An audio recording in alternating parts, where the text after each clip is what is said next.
मेरी सामर्थ्य और दिमाग के परे है, मेरी बुद्धिमत्ता के और मेरी योग्यता के परे है। जब ये मेरे परे है तो निश्चय ही मेरे परे एक ऐसी सामर्थ्य जो आती और अधिकार करने लग जाती है और ऐसा करने में मेरी मदद करती है और मैं इसे पूरा करता हूँ। जो कुछ भी मैं असंभव सोचता था, असंभवता मेरे लिए संभव होती है। मैं सब कुछ कर सकता हूं मसीह के द्वारा जो मुझे बल देता है।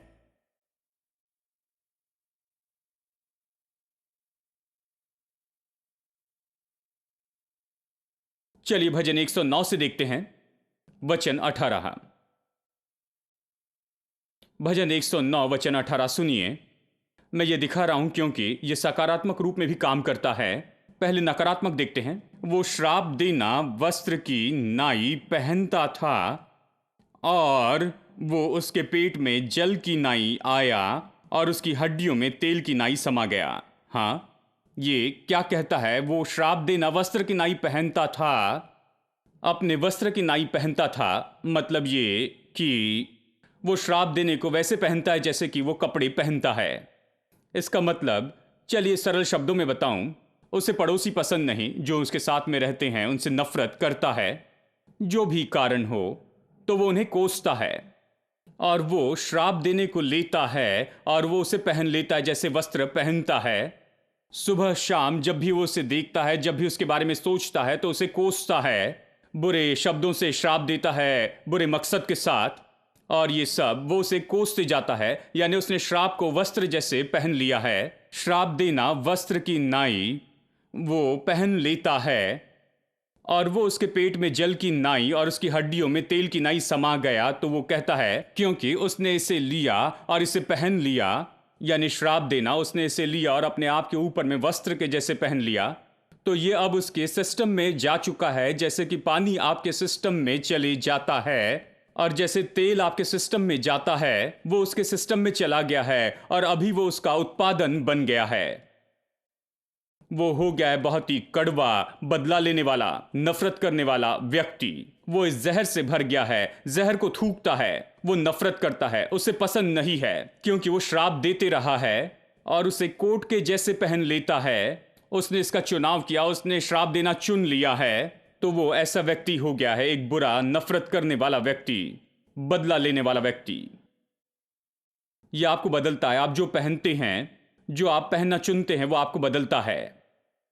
ठीक है, सामान्य कपड़ों को लीजिए, आप जो पहनते हैं वो आपको बदलता है। अच्छे कपड़े पहने तो आपको अच्छा लगता है ना? जब आप सूट पहनते हैं तो तुरंत ही आप देखने लगते हैं कि आप कहां जा रहे हैं, कहां बैठ रहे हैं। आप सड़क के किनारे चाय की दुकान में रुककर चाय नहीं पीते कि सूट पहनकर चाय पीते रहे। यह जचता नहीं। चाय की दुकान में चाय पीने में कोई बात नहीं, लेकिन सूट पहनकर नहीं। अगर ऐसा करूं तो सब मेरी ओर देखेंगे कि इन्हें क्या हो गया है। जानते हैं, पूरी मानसिकता बदल जाती है। उसके लिए लुंगी पहननी पड़ती है। वो अच्छी जचती है। जब आप लुंगी पहनते हैं तो पूरी तरह से अलग व्यक्ति बन जाते हैं। आप बैठ जाते हैं सड़क के किनारे, सड़क के किसी भी कोने में आप खड़े हो सकते हैं। जानते हैं आप जो कुछ करना चाहे वो कर सकते हैं। लुंगी आपको अलग मानसिकता देती है, अलग मानसिकता। देखिए, अगर आप सूट पहने तो आपकी मानसिकता बदल जाती है। देखिए, और बाइबल स्पष्ट कहती है कि जब हम ये चुनाव करते व्यवहार का, जो हम अपने ऊपर में ले लेंगे, जब हम उसे चुनते हैं तो हम कोट के जैसे चुनते हैं, और जब इसे पहनते हैं किसी तरह से वो हमें उसी तरह के व्यक्ति के रूप में बना देता है जिसे वो कोट दर्शाता है। आशा है कि आप समझ रहे हैं। यह हमें लेकर उस तरह से आकार देता है। नकारात्मक रूप में यह इतना ही सच है और सकारात्मक रूप में भी सही है। जब आप खास काम का चुनाव करते हैं, खास व्यवहार का चुनाव करते हैं, मसीह को पहनने का चुनाव करते हैं, तब आप देखेंगे कि मसीह आपके द्वारा जी रहा है। आप उस तरह के व्यक्ति हो जाते हैं, आप इस तरह से बदल जाते हैं। रोमियो अध्याय 13 पढ़ते हैं। रोमियो अध्याय 13 वचन 14। अब मैं कुछ वचन आपको दिखाऊंगा जहां यह कहता है कि मसीह को पहन लो और ये सब। 13:14, वरन प्रभु यीशु मसीह को पहन लो और शरीर की अभिलाषाओं को पूरा करने का उपाय न करो। प्रभु यीशु मसीह को पहन लो, सच में कोट के जैसे, जैसे कोट पहनने का चुनाव करते उसे पहन ले। आज सुबह मैं उठा और मैंने अपना सूट चुना जो आज पहनूंगा, ठीक है। देखिए, किसी ने मुझ पर अधिकार करके नहीं कहा, किसी ने नहीं कहा कि तुम्हें यही पहनना होगा, नहीं तो तुम इस घर से बाहर नहीं जाओगे। जानते हैं, यानी कुछ और पहन के नहीं जाओगे। कई बार मेरी पत्नी ने ये कहा, लेकिन क्योंकि मैंने कुछ अजीब सा पहना था। लेकिन बात तो ये है कि कोई मुझसे ये नहीं कहता, जानते हैं ये, क्योंकि मुझे जो चाहिए वो मैं पहनता हूं। ये मेरा घर है, ये मेरे कपड़े हैं, मेरी इच्छा है, मैं वही चुनता हूं जो मैं चाहता हूं, और जो भी मुझे पसंद हो वो मैं करता हूं। मेरे पास इसका अधिकार है, मैं चुनाव करता हूं। मैंने सुबह उठकर अपने आप के ऊपर ये सूट नहीं देखा और कहा कि प्रभु धन्यवाद प्रभु कि आज मुझे कपड़े पहनाए। अगर वो सच में मुझे कपड़े पहना इस तरह से अच्छा होगा, क्योंकि उसके लिए कुछ समय लगता है। मुझे जाना है, मुझे चुनाव करना है, मुझे इसे तैयार करना है और मुझे उससे पहनना है। देखिए, इसमें बहुत सी क्रिया जुड़ी है, इसमें बड़ा चुनाव होता है, मुझे इसमें चुनाव करना पड़ता है, मुझे कुछ काम करके इसे एक साथ लाना है और फिर इसे पहनना है। देखिए, और चरित्र भी ऐसा ही है, हमारा व्यवहार भी ऐसा ही है। मुझे चुनाव करना है। कुछ लोग कहते हैं, खैर भाई ये मेरे ऊपर आ जाता है, जैसे कुछ लोगों के लिए अभिषेक होता है, जानते हैं, ये मुझ पर आ जाता है भाई, पता नहीं क्या करूं। जानते हैं, मैं जबरदस्ती इसमें जाता हूं, मैं मानो इसके अंदर फंस जाता हूं। जब सब लोग आते हैं इसके और उसके बारे में बातें करते हैं, और जब वो इसके बारे में कुछ बताते हैं तो मैं इसमें जुड़ जाता हूं। मैं उनके जाल में ऐसे ही गिरता हूं और आखिर में इसे करता हूं। नहीं, कोई मुझे जाल में नहीं फंसा सकता है कि मैं कुछ अलग तरह से कपड़े पहनूं।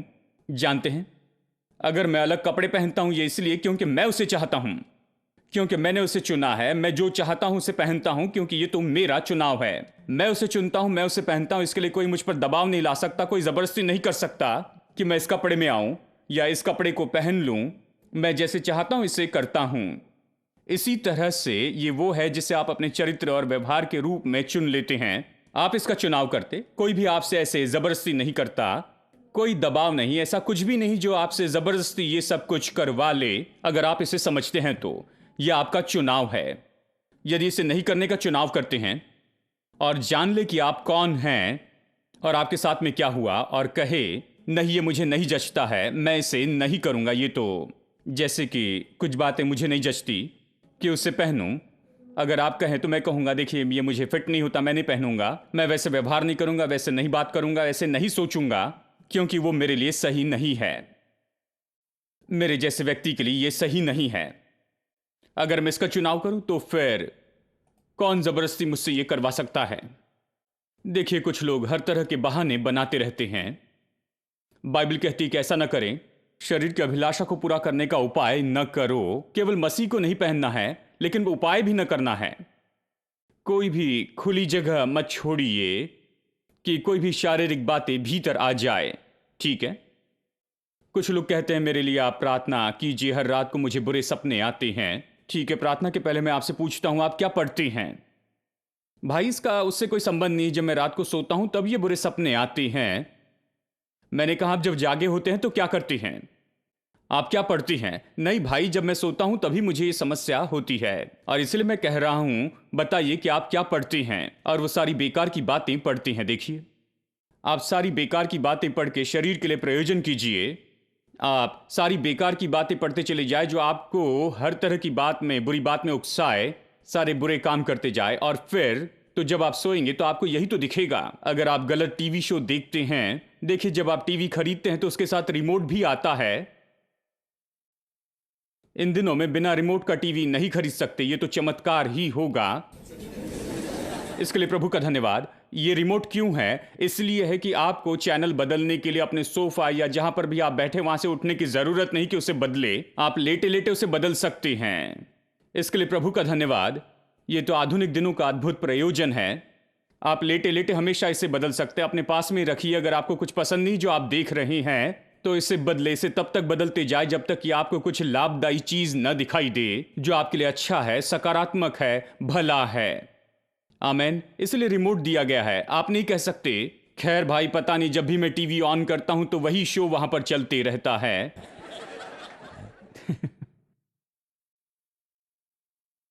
इससे बदल दे। आप बदल सकते हैं। आपके पास चुनाव है कि आप क्या देखना चाहते हैं। हजारों चैनल है, आप जो चाहे देख सकते हैं। इससे बढ़कर आपको क्या चाहिए? आप देख सकते हैं अच्छी चीजें या बुरी चीजें, आप पढ़ सकते हैं अच्छी चीजें या बुरी चीजें। वैसे ही बाकी सबके साथ आप अच्छे या बुरे का चुनाव कर सकते हैं। कुछ लोग कहते हैं जब मैं खाने के लिए जाऊं तो 30 डिशेस होती हैं, 30 अलग अलग पकवान होते हैं। और जब मैं ऐसी जगह पर जाता हूं तो मैं बहुत खाता हूं क्योंकि उन्होंने वहां पर 30 आइटम बनाए हैं। मैंने कहा 30 आइटम इसलिए नहीं है कि आप खाएं, जरूरी नहीं कि आप सब के सब खाते जाएं। उन्होंने वहां पर रखा है क्योंकि वो सोचते हैं किसी को चिकन पसंद है तो किसी को मटन पसंद है तो किसी को मछली पसंद है, किसी को मटन पसंद नहीं है, उन्हें अंडे पसंद है तो उनके लिए अंडे भी रखे हुए हैं। कुछ लोगों को नॉन वेज पसंद नहीं है तो वो पूरे वेजिटेरियन हैं, तो उनके लिए सारी वेजिटेरियन डिश हैं। वो नहीं चाहते कि आप सब कुछ खाएं, वो चाहते हैं कि आप देखें और चुनाव करें कि क्या खाना है और फिर आप खाइए। बहुत साल पहले किसी ने मुझे सिखाया कि बफे में कैसे खाए।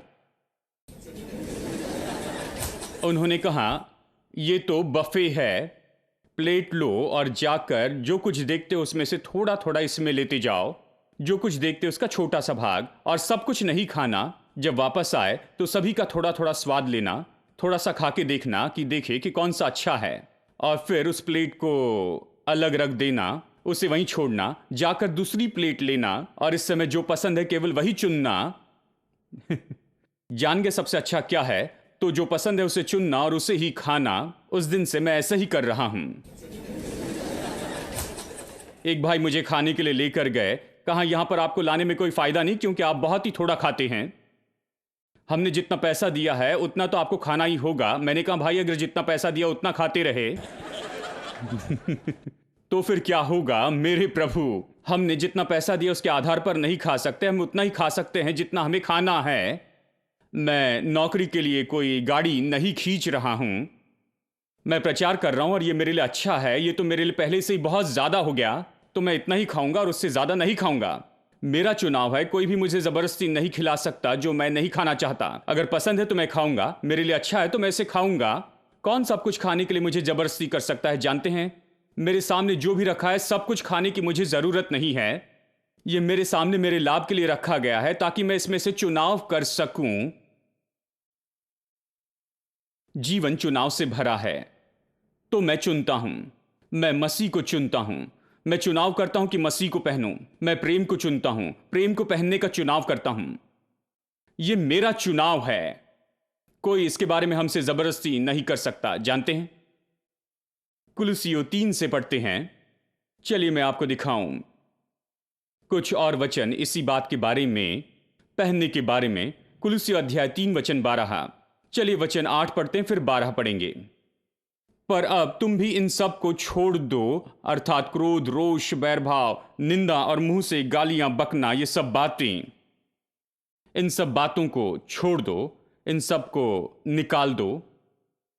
फिर आगे कहता है एक दूसरे से झूठ ना बोलो, और ये सब कि तुमने पुराने मनुष्यत्व को उसके कामों के साथ में निकाल दिया, और ये सब, और नए मनुष्यत्व को पहन लिया है जो सृजनहार के स्वरूप के अनुसार ज्ञान प्राप्त करने के लिए है। फिर वचन 12, और वो कहता है धारण करो। कितनी तो भी बार यहां पर निकालने और पहनने के बारे में कहता है। इसलिए परमेश्वर के चुने हुए की नाई जो पवित्र और प्रिय है, विश्वासियों के लिए कहता है। इसलिए कहता है परमेश्वर के चुने, पवित्र और प्रिय, बड़ी करुणा और भलाई और दीनता और नम्रता और सहनशीलता धारण करो। एक दूसरे को सह लो, एक दूसरे को क्षमा करो। यदि किसी को किसी पर दोष लगाने का कोई कारण हो तो जैसे प्रभु ने तुम्हारे अपराध क्षमा किए वैसे भी तुम करो। और इन सब के ऊपर प्रेम को, जो कि सिद्धता का कटिबंध है, बांध लो। इस तरह कहता है। हाँ, तो वहां कहता है कि पहन लो मसीह को, यहां कहता है प्रेम को पहन लो। ठीक है, और प्रेम की विरुद्ध की सारी बातों को दूर कर दो और प्रेम को पहन लो। सब लोग कहे मसीह को पहन ले और प्रेम को पहन ले। देखिए इफिसियों अध्याय 4 वचन 22 कि तुम उतार डालो। देखिए बाइबल इस तरह से सिखाती है नया जीवन जो मसीह में, और नई वाचा का जीवन, कि तुम अगले चाल चलन के पुराने मनुष्यत्व को जो भरमाने वाली अभिलाषाओं के कारण भ्रष्ट होता है उतार डालो, और अपने मन के आत्मिक स्वभाव में नए बनते जाओ और नए मनुष्यत्व को पहन लो। देखिए पहन ले और उतार ले। नए मनुष्यत्व को पहन लो जो परमेश्वर के अनुसार सत्य और धार्मिकता और पवित्रता में सृजा गया है। यानी उतार देना, बुरी बातों को निकालना और नई बातों को पहनना, यह आप पर है। आपको चुनाव करना है, आपको निर्णय लेना है और आपको यह करना है। पवित्र आत्मा आपकी मदद करेगा, वो आपका सहायक होगा। वो इसे नहीं करेगा, वो सहायक है। याद रखिए, पवित्र आत्मा को सहायक कहां है? अगर आप कुछ नहीं कर रहे तो वो किस में मदद करेगा? आप उसे उतारे, वो उतारने में आपकी मदद करेगा। आप पहन ले तो वो आपकी मदद करेगा, ठीक है। आप बुरी चीजों को उतार दे, पवित्र आत्मा मदद करेगा। और आप सही बातों को पहन ले, पवित्र आत्मा आपका सहायक होगा। आप मसीह को पहन ले, आप प्रेम को पहन ले और पवित्र आत्मा आपकी मदद करेगा। आप कहेंगे यह असंभव है, मैं नहीं कर सकता। नहीं, यह संभव होगा क्योंकि स्वयं पवित्र आत्मा आपका सहायक होगा इस उतारने और पहनने के काम में। आमेन। अध्याय 5 वचन 1। इसलिए प्रिय बालकों की नाई परमेश्वर के सदृश्य बनो। एक अनुवाद कहता है कि परमेश्वर के संतान के रूप में तुम उसके अनुसार करने वाले बनो। जैसे बच्चे पिता के जैसे नकल करते हैं, बिल्कुल वैसे ही आप परमेश्वर के अनुसार करें। मतलब परमेश्वर के जैसे काम करें, उसके जैसे काम करने का निर्णय ले, बिल्कुल उसी के जैसे हो, उसके जैसे बोलते जाएं, उसके जैसे काम करें, उसके जैसे सोचे। वो यही कहता है, उसके अनुसार करो, परमेश्वर के अनुसार। अब आप सब सर्कस देखे होंगे। काफी समय से मैंने सर्कस नहीं देखी और वहां ये एक आइटम है, निश्चय अभी भी होगा। हाँ, नकल के बारे में कह रहा हूं। मैं जानता हूं अभी होगा जहां एक बंदर बुलेट मोटरसाइकिल चलाता है। ठीक है, ये बहुत ही विख्यात बात है। वो बंदर को मोटरसाइकिल पर बैठाते हैं, उसे शुरू करते हैं और गियर में डालते हैं और वो उसके साथ में दौड़ता है, फिर बाद में छोड़ देता है और बंदर मोटरसाइकिल चलाता है। सब लोग बहुत खुश होते हैं, हंसते हैं। हंसने का समय, सब बच्चे हंसते हैं, वो चीख चीख कर वहां पर हंसते हैं। सभी बड़े लोग चिल्लाते हैं क्योंकि उन्होंने देखा कि ये अजीब है कि एक बंदर मोटरसाइकिल चला रहा है। बंदर मोटरसाइकिल चला रहा है।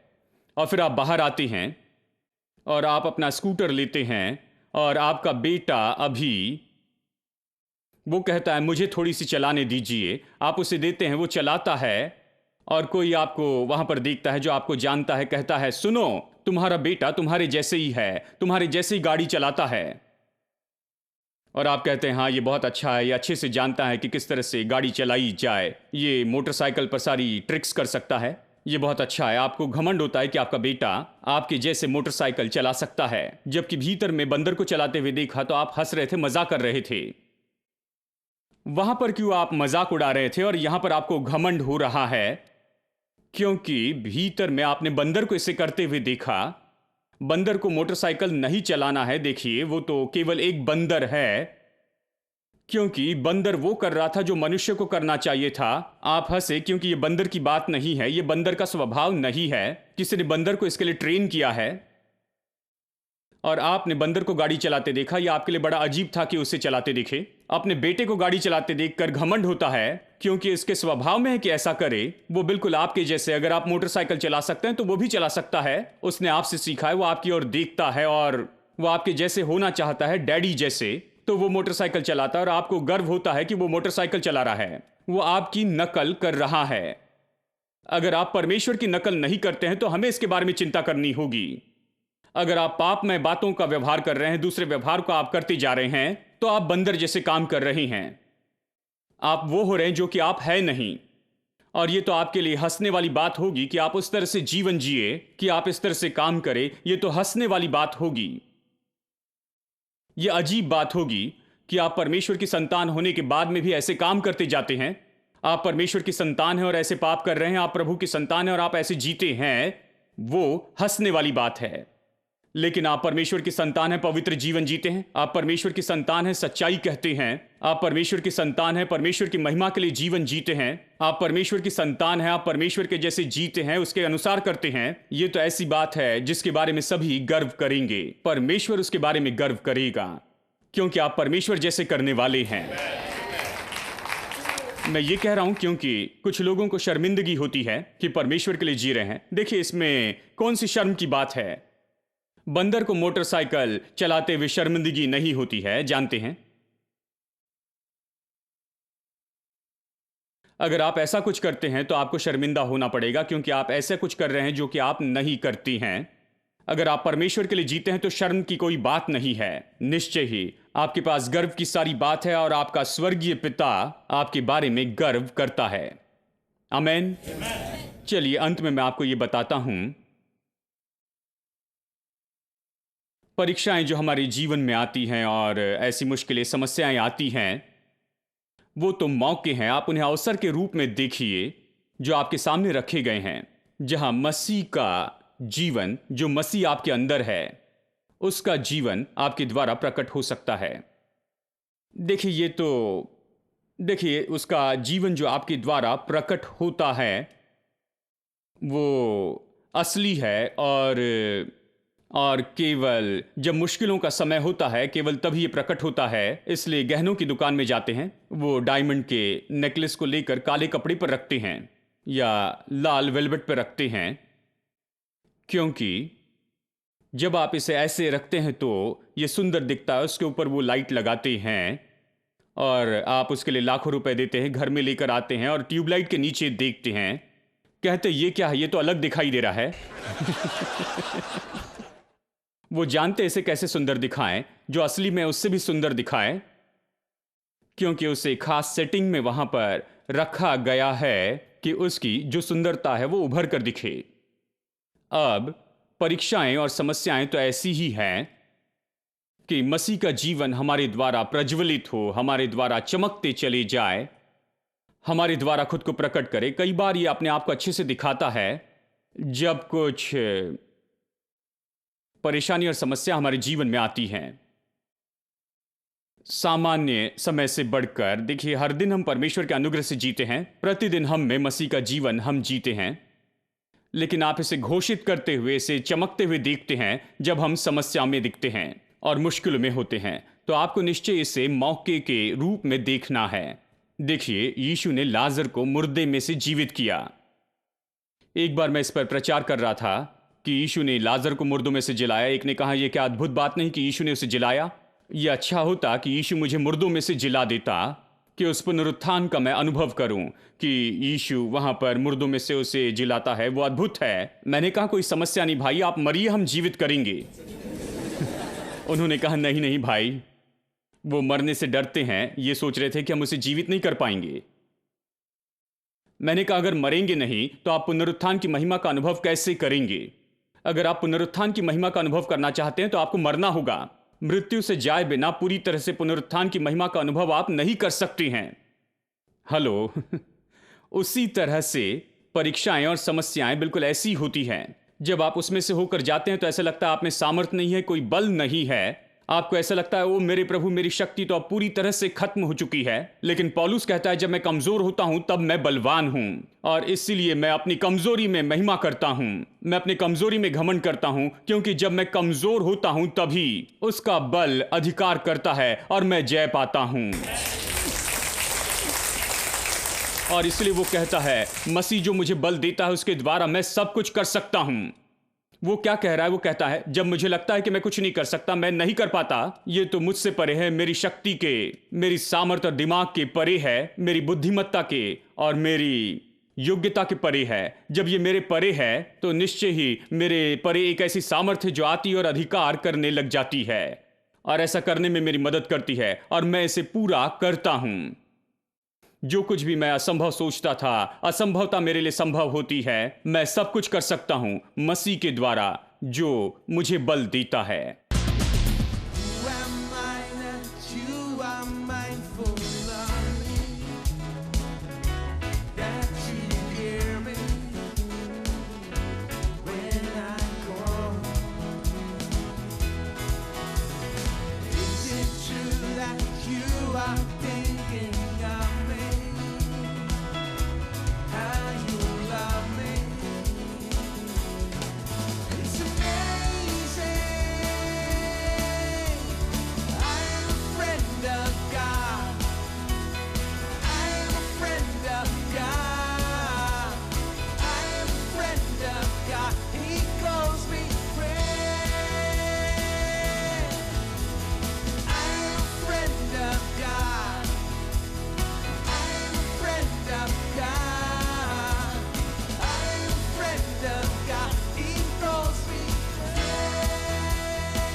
us your friends, oh Lord.